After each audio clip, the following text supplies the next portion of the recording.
Do you believe the perfect crime really exists? Especially if, while traveling, you end up staying at a guest house like this one. I've never met such deranged old people in my life. After drugging their guests, they would cut out a girl's ears and eyes, then stitch the wounds shut needle by needle. After that, they'd stuff her into the crawl space beneath the floorboards. A living person turned into a dead specimen. The gaps in the walls were already packed with these living dead, and that night I became their latest guest. I'd had a fight with my family and, on a whim, booked a ridiculously cheap guest house online. The moment I stepped through the door, the way that elderly couple looked at me, it wasn't like they were seeing a guest. It was more like they were sizing up a package fresh off the truck, an eerie, precise kind of appraisal that sent a chill down my spine. But then their faces broke into warm smiles, and the room was spotless. I shook my head, telling myself I was just being paranoid. After I settled in, I heard a strange noise coming from inside the wall.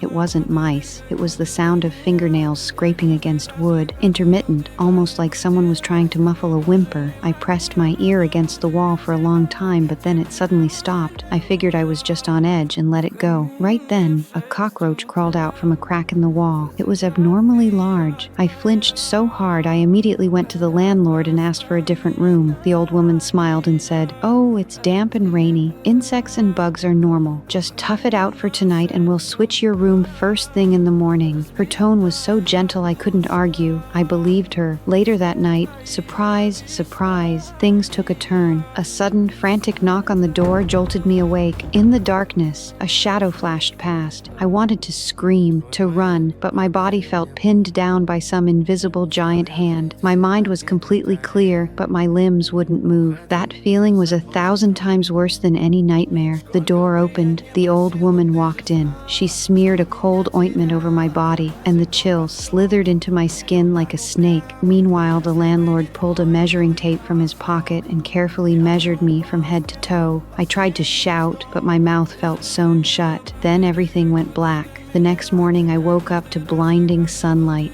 I was lying in bed, perfectly fine. No wounds, no pain. Everything from the night before felt like some bizarre dream. Have you ever stayed somewhere that, looking back, just gave you the creeps?